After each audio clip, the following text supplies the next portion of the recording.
In the early 15th century, a beautiful princess from the Chinese Ming dynasty, Han Lipo, arrived in Melaka to be presented as a bride to the Melaka Sultan. Part of her entourage included 500 youth and several hundred women attendants of a noble descent to wait on her and keep the princess company in her new home. This entourage settled down in Bukit China in the Malay archipelago, eventually intermarrying with the local Malays. The mixed marriage marked the beginning of a new generation of people in Malaya, the Peranakans or the straight-born Chinese. Later on, early Chinese traders from the Kuantan province in China intermarried with the local Malay women, adding to the populations of the straight-born Chinese. The root word for Peranakan comes from the Malay and Indonesian word anak or child, referring to the locally born descendant. Beside the straight Chinese Peranakan, there are also the Peranakan Jawi, Peranakan Dutch, Peranakan Serani and Peranakan Chiti. The beginning of the Peranakan Chinese in Southeast Asia date back to the 12th century. Many southern Chinese merchants had actually engaged in trade more than 2,000 years ago, but the first permanent settlement in cities on the Isle of Java and the Malay Peninsula were not established until the 13th century. This identity within the Chinese community began to form when Chinese traders intermarried with the local women and adopt Southeast Asia local practice and local language.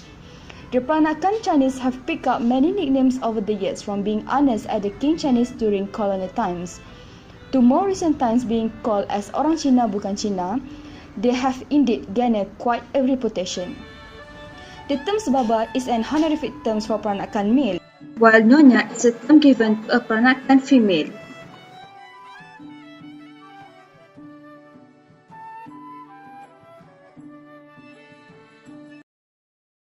Assalamualaikum and hi. My name is NAJIHAH binti SUFFIAN. Okay, today I'm in front of the Baba and Nyonya Heritage Museum. This house was built in 1896, so if you want to discover what's inside, follow me. Before we go inside, we should buy a ticket first, so let's go. So this is the ticket to enter the Baba Nyonya Heritage Museum, and which is cost 10 ringgit per person for a student.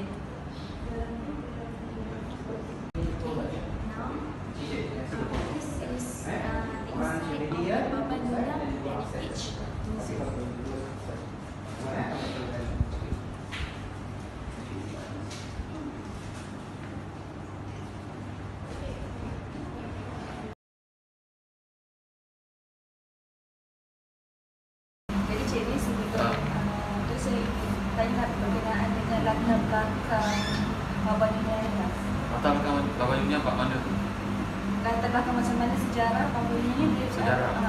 datang ke. Okay, secara ringkasnya, masyarakat Baba Nyonya ni merupakan keturunan pedagang-pedagang Cina yang berhijrah ke negeri Melaka ni pada awal zaman, di mana mereka ke Melaka untuk tujuan perdagangan, dan apabila mereka ni merupakan untuk menetap di negeri Melaka, dia mula kahwin dengan kaum wanita yang ada di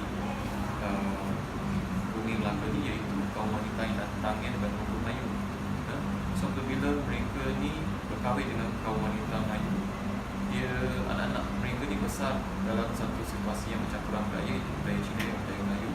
Lama kelamaan, selepas beberapa generasi, mereka ni dikenali sebagai Baba Nyonya, iaitu masyarakat yang berkelahiran tempatan, yang berketurunan Cina, tapi cara hidup mereka ni banyak dibentuk oleh budaya masyarakat orang Melayu, dan mereka ni tidak dikenali sebagai orang Cina dan bukan orang Melayu. So mereka ni dikenali sebagai masyarakat orang Melayu.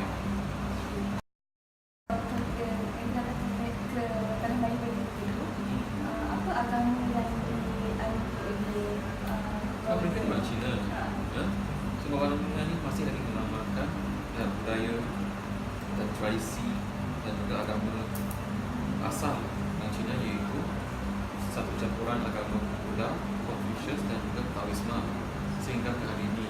Dan ada yang menganut agama Kristian disebabkan oleh pengaruh sekolah Inggeris, dan sebab mereka ni dihantar ke sekolah Inggeris dan banyak yang dikendahkan kepada pemahaman Kristian, dan banyak yang menganut agama Katolik pada masa kini, tetapi secara umumnya masih lagi menganut agama dan tradisi orang Cina, itu secara satu campuran agama Buddha, Taoisme dan juga Confucianisme.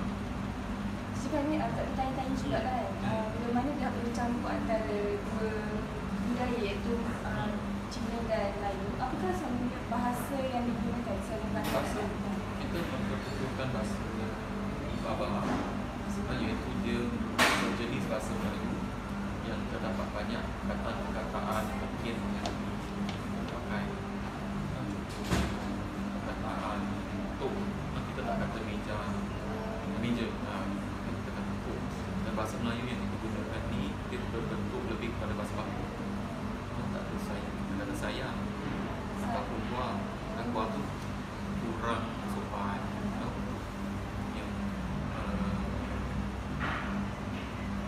dalam situasi yang lebih formal kita akan gunakan perkataan sayang untuk menggelangkan diri sendiri. Jadi ada percampuran dari situ lah. Yes. Bahasa Cina dengan bahasa Melayu. Bahasa mungkin. Bahasa mungkin. So kalau basically kalau dia tahu bila mana dekat Malaysia ni memang kaya lah dengan banyak sangat budaya yang contoh yang boleh dipamerkan melalui desain rumah dan juga pakaian. Mungkin Cik Lee boleh ceritakan sedikit lah bagaimana budaya Baba dan Nyonya tu dipengaruhi oleh budaya apa? Secara umumnya masyarakat Baba dan Nyonya ni budaya kita dipengaruhi oleh 3 budaya yang pertama, iaitu budaya Cina, Melayu dan juga budaya Barat yang disebabkan oleh kita saja oleh pihak Inggeris untuk ratusan tahun lamanya. So, banyak budaya Barat yang diserap ke dalam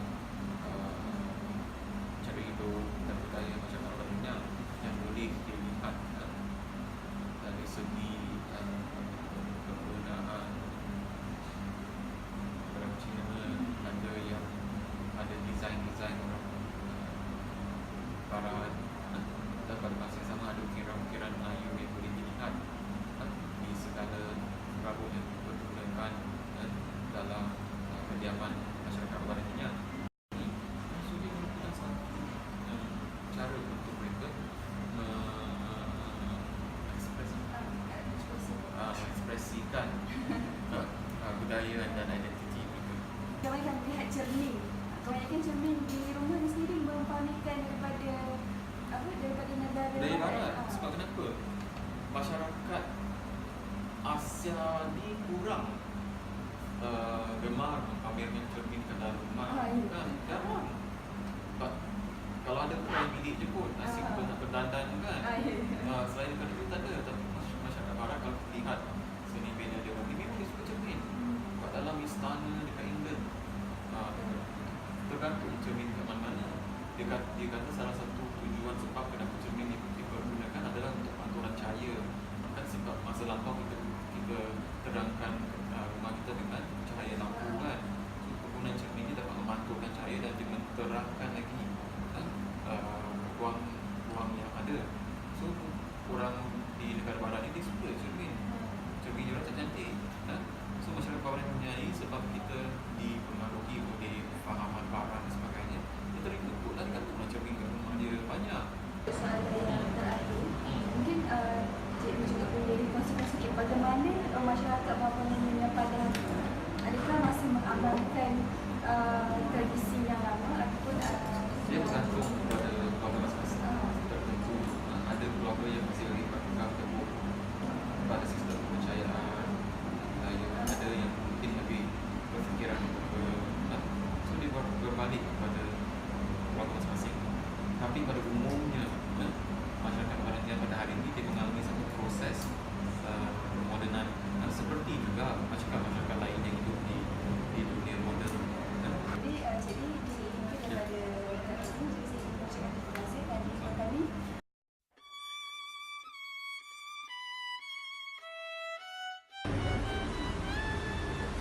Hello and Assalamualaikum. I am TENGKU ARINA. We are here at Casa Baba Gallery. So we're here to fit our traditional of Baba Nyonya and experience ourselves the outfit of Baba Nyonya tradition. So let's go. Hello, I just got this ticket. Ticket is about 15 ringgit, and here are the list of the price.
carrots of garlic, 1/4 cups of vegetable oil, 1/4 cups of ketchup, 1 spoons of soy sauce, 1 big spoons of fresh concentrated soy sauce, 2 big spoons of melted sugar, half chicken cutlet,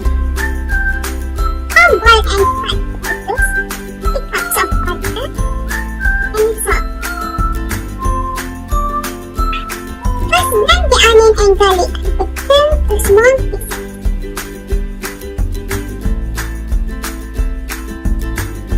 Heat the pan and put the oil in the pan. Saute the onion and garlic until you can smell the aroma. Put the tofu in the pan. Put the melted sugar, half chicken. Put the boiled soy sauce into the pan and some salt. Lastly, put the water into the pan. Just boil it until the chicken cooks and put the potato in.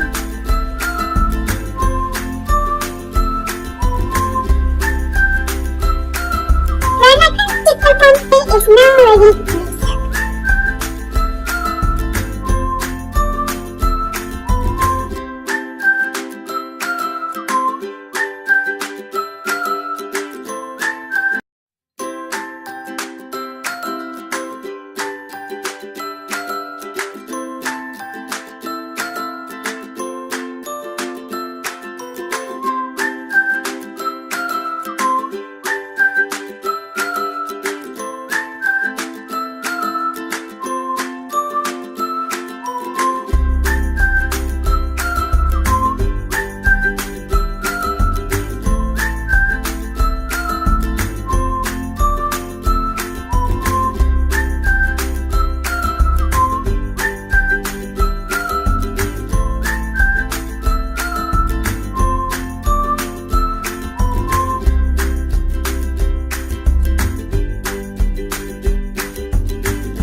Family earliest existence in Malacca dates back to early of 19th century, with origin from Tong'an County in Fujian Province, southern China, and has links to one of the last few captains of Malacca. Today, the family's descendants are the 7th generation. Chang Cheng-siu was born 27 June 1865 and was a second-generation straight-born Chinese. He began his career as a planter and was commonly known in the estate as Toke Chemimata. He began his plantations growing gambir, a plant which was used for its medicinal purposes as well as for tanning leather and was also commonly chewed with sirih. As the world awakened to an industrial age, Malacca was seen as a suitable location to grow rubber trees. Cheng-siu switched his crop plantations from gambir to rubber in order to meet the ever-growing demands of this new world. Besides being a planter, Cheng-siu was also involved in many other social activities in Malacca. He served as a justice of the peace, managing trustee of several Chinese temples and clan associations, a member of a Chinese advisory board, and was a founding director of one of Malaysia's prominent ice manufacturing companies, Atlas Ice. He was also a keen investor in properties, purchasing land in Malacca, Cameron Highlands in Singapore. In his townhouse, Zhang Xiu was known to have held many a ronging night filled with wine, women and song. Zhang Xiu died suddenly in 1990 at the age of 54, leaving his wife Chi Git Gok Nyo, 3 concubines and his son Chan Seng Ki, who became trustee to his estate.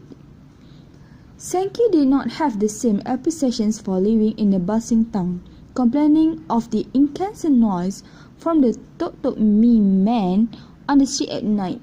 Seng Ki built a house by the seaside that was completed in 1932 and moved his family there to stay before and during the war.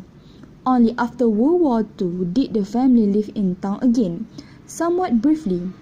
As time moved on, the children went overseas or began their own families. The house was intermittently used by Seng Ki's sons, as they found their footing before moving on to their own homes. For many years, the family abode was only used as an office for sembahyang and as rumah abu. We did learn a lot about the feeding culture, which is Baba Nyonya, and now it is time to appreciate the uniqueness of Malaysia, the harmonic.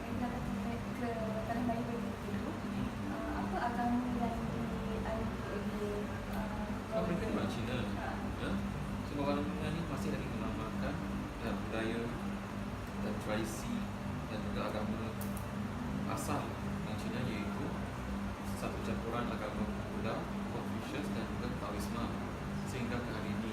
Dan ada yang mengerti agama Kristian disebabkan oleh pengaruh sekolah Inggeris, naskah mereka ini berhantar ke sekolah Inggeris dan banyak yang dikenakan kepada pemahaman Kristian dan banyak yang mengerti agama Katolik pada masa kini. Tetapi secara umumnya masih lagi mengerti agama tradisi orang Cina itu secara satu campuran agama Buddha, Taoisme dan juga Confucianisme. Sebenarnya tak bertanya-tanya juga kan, bila mana dah bercampur antara dua budaya iaitu Cina dan Melayu, apakah sambungan bahasa yang digunakan sambungan bahasa?